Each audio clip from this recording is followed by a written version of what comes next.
Thanks for staying with NDTV. You're watching the Friday edition of the World Report with me, Arjun, Samar, Mahendran. President Donald Trump has said his administration would start sending letters to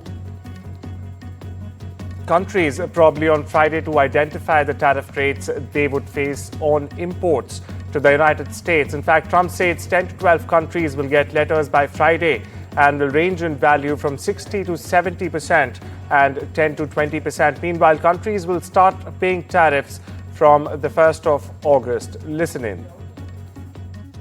We have a couple of other deals, but my inclination is to send a letter out and saying what tariff they're going to be paying. It's just much easier. We have, far more than 170 countries.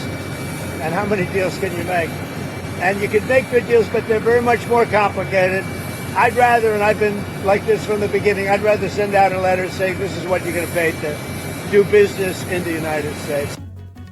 Staying with the U.S., where the House of Representatives passed Republicans' sweeping tax and spending legislation, sending the so-called Big Beautiful Bill to President Donald Trump's desk. Now, the measure's passage following an all-night legislative session during which Republicans, in fact, quashed internal opposition, comes just before Trump's deadline of July 4 and also reflects his sustained sway, in fact, over the party. Here's Trump for you. We're sort of celebrating like the biggest bill of its kind ever signed, and it's going to make this country into a rocket ship. It's going to be really great. Mr. President, he met with a lot of House Republicans yesterday. Slight confidence, yes. I think when you go over the bill, it was very easy to get him to a yes. We went over that bill, and point after point, biggest tax cut in history, great for security, great on the southern border. Immigration is covered. We covered just about everything. Again, it's the biggest bill ever signed of its kind. Trade talks between India and the United States are heating up in Washington, with both sides, in fact, pushing towards a potential interim agreement likely to be unveiled in a day or two.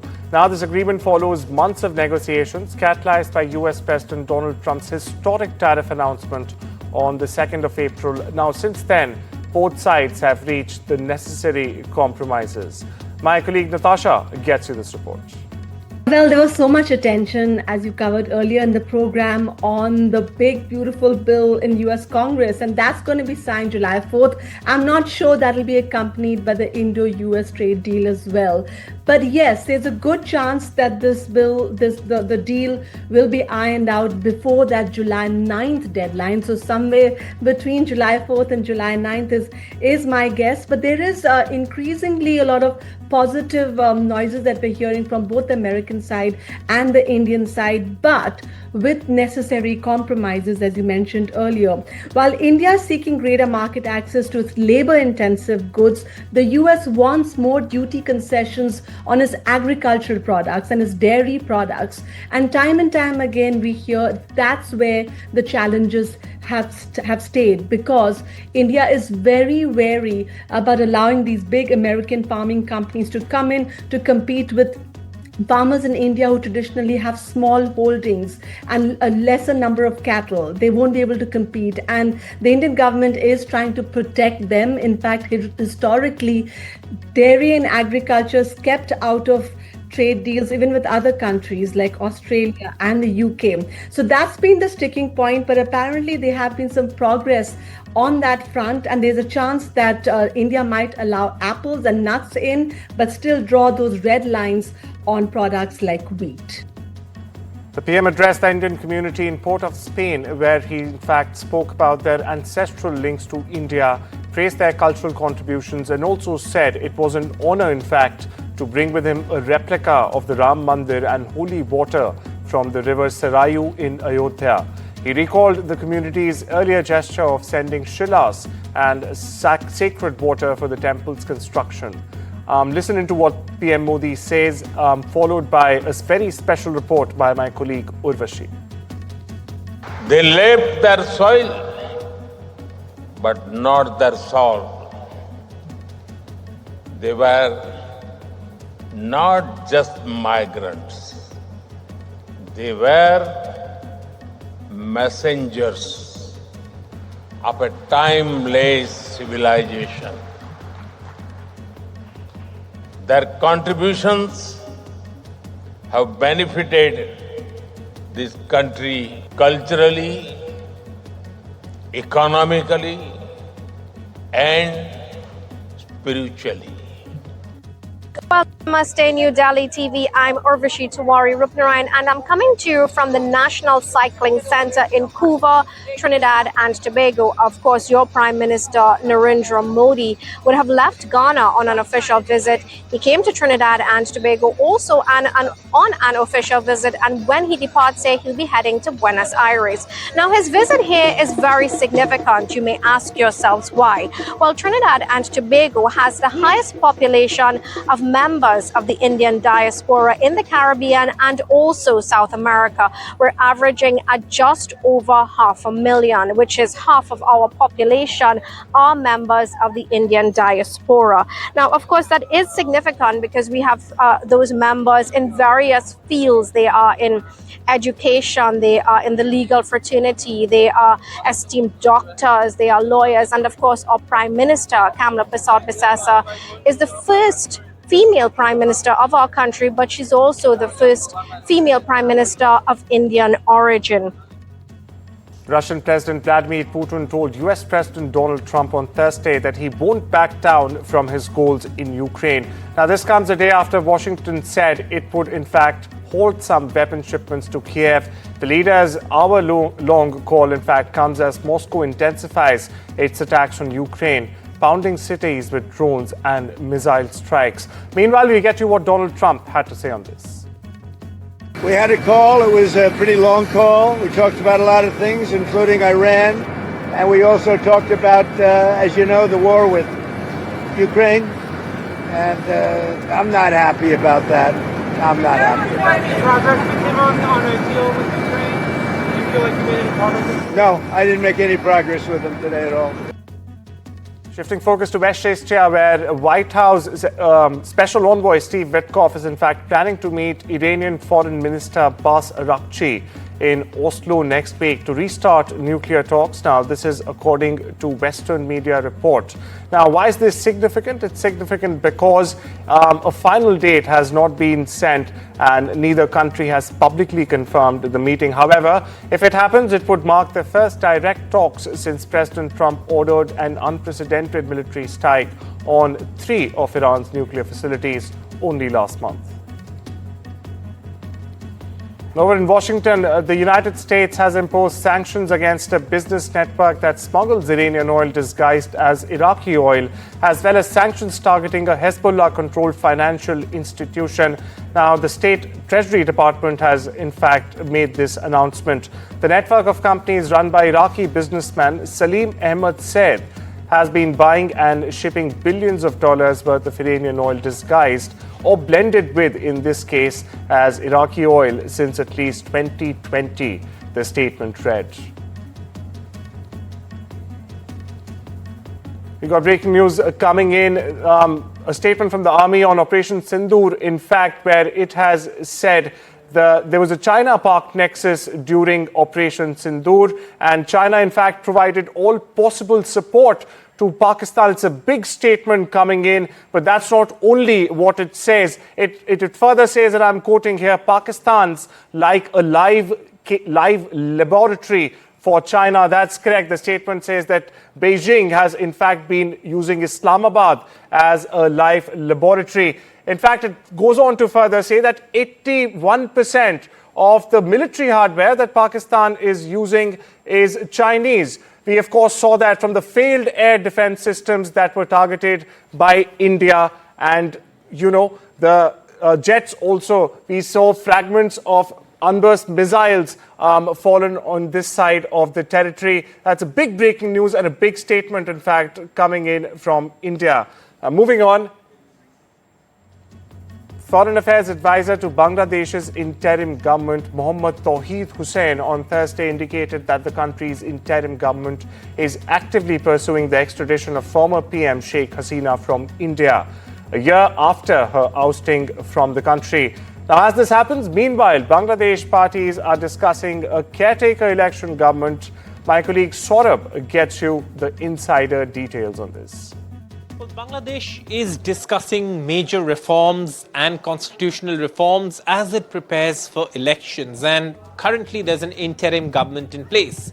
But during elections, Bangladesh has always had the practice of having a caretaker government, something that was abolished a few years ago, and that verdict was of course upheld by several court orders, but that has also been challenged. Now, what's the difference between this interim government and a caretaker government? Well, for starters, this caretaker government is usually installed only for elections, and whether the interim government under Muhammad Yunus will continue for these elections or whether there will be a caretaker government led by a non-partisan chief advisor is something that is still up for discussion.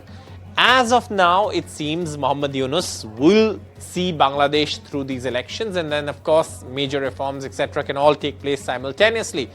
But there is discussion, especially on the National Consensus Commission, about whether the caretaker government practice should be brought back and whether a non-partisan caretaker government should be installed that is acceptable to all parties. There were provisions for that. Should they go back to these old provisions? This is something that's being discussed, and that's why there is a certain element of doubt of whether the elections will be held under Muhammad Yunus's interim government or whether there will be a caretaker government. That was usually the practice before it was abolished in Bangladesh. An Indian origin man has been arrested for allegedly attacking his co-passenger during a flight from Philadelphia to Miami. Now, a video that has gone viral, which is also on your screens right now, in fact shows Ishant Sharma, a 21-year-old resident of Newark, and Keanu Evans involved in a fight on a Frontier Airlines flight on the 30th of June. Now, New Jersey resident Ishant Sharma received a black eye and a court date after he got involved in an unprovoked mid-flight attack on a fellow passenger, but it ending up backfiring. Now, the clip shows Sharma and Evans, as you see right there, trying to grab each other's necks, with fellow passengers asking them to stop.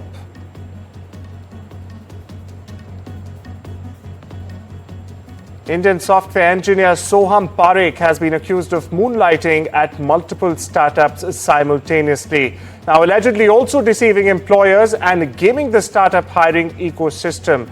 Many experts are suggesting that it is one of the most audacious employment scams in recent history. In fact, the software engineer has now broken his silence and defended his stance, saying he is not proud of what he's done, and also emphasized that financial stress, in fact, forced him to take these measures. He also added that no one really likes to work 140 hours a week.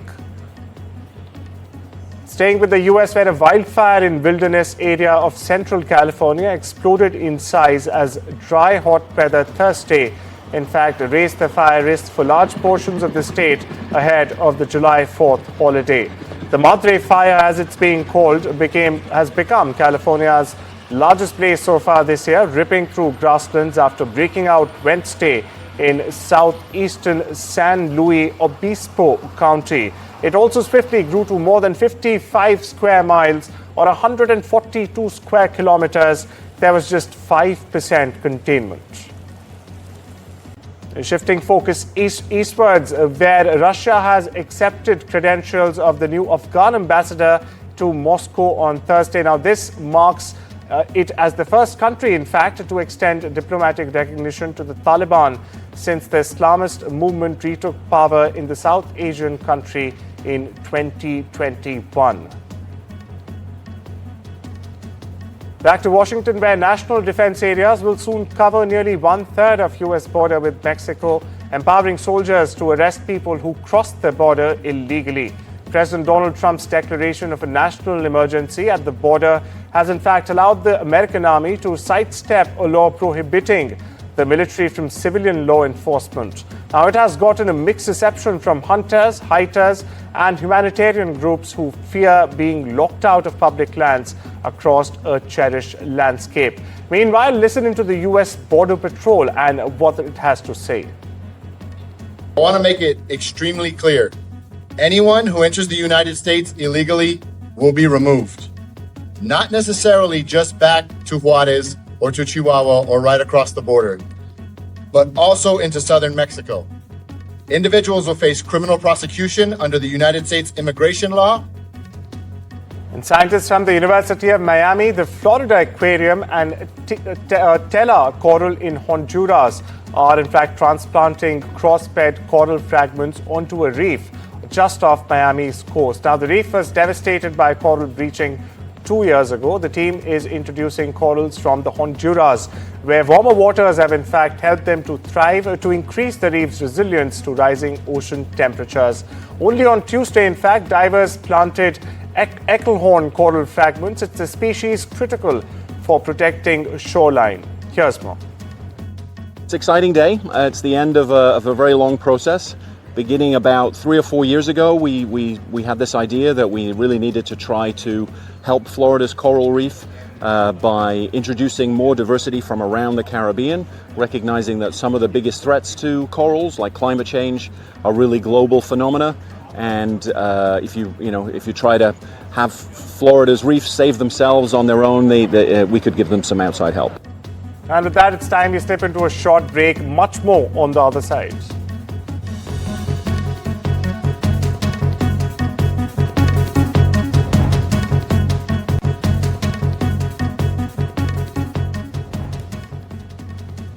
Welcome back. You're watching the World Report on NDTV, and now shifting focus to the world of business, where Nvidia hit a market value of almost $3.92 trillion on Thursday, briefly putting it on track to become, in fact, the most valuable company in history as Wall Street doubled down on optimism about AI. Now, demand for AI chips drives Nvidia's market value surge. The value has, in fact, exceeded the total of Canadian and Mexican stock markets combined. News from the land down under, where Prime Minister Anthony Albanese has said that Australia will likely still be subject to the 10% tariff rate on all exports to Washington, but the government will continue to try and negotiate for an exemption from Trump. A 90-day pause in the US reciprocal tariffs are set to expire early next week, with President Donald Trump threatening to send letters this time to countries laying out the tariff rates they will face on US imports. Next news from the sports buzz, where India's Gukesh Dommaraju has beat Magnus Carlsen once again for the second time. Gukesh has stunned Carlsen in rapid round 6 Indian Championship. He's taken the sole lead in the Zagreb Championship. Now, this makes it 5 straight wins for the Indian team grandmaster. And, we all remember that how Carlsen, in fact, had called him weaker just before the match, and how Gukesh has dominated with the nature of his strategic play. Now, the next round to feature blitz format will prove Gukesh, in fact, he is and will maintain the world #1 status. Meanwhile, Indian actor Deepika Padukone has finally received her Hollywood Walk of Fame star and has in fact become the first Indian actor to achieve this remarkable feat. Here's a special report.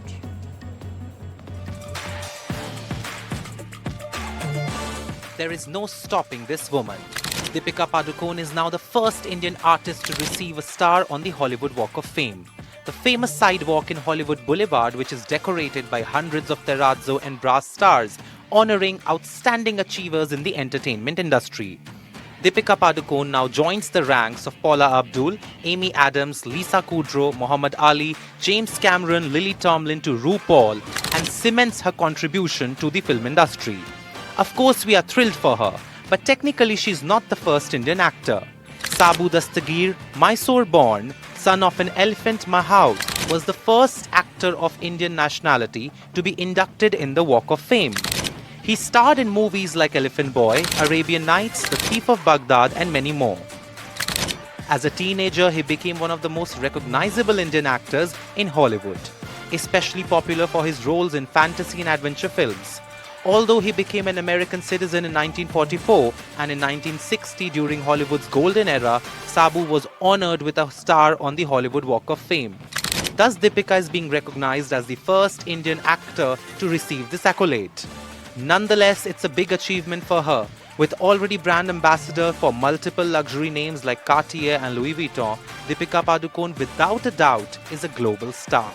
With Priyanka Chopra also dominating the Hollywood landscape, let's just say Indian actresses are causing a global phenomena. And that's not all the good news from the Indian entertainment industry. Arijit Singh, with 150 million Spotify followers, has beat Taylor Swift and BTS to become the most followed celebrity on the platform. Now, Spotify has also crowned the legendary Indian musician as the most followed artist in the world. So that's all we have for you this Friday. Take care and have a wonderful weekend.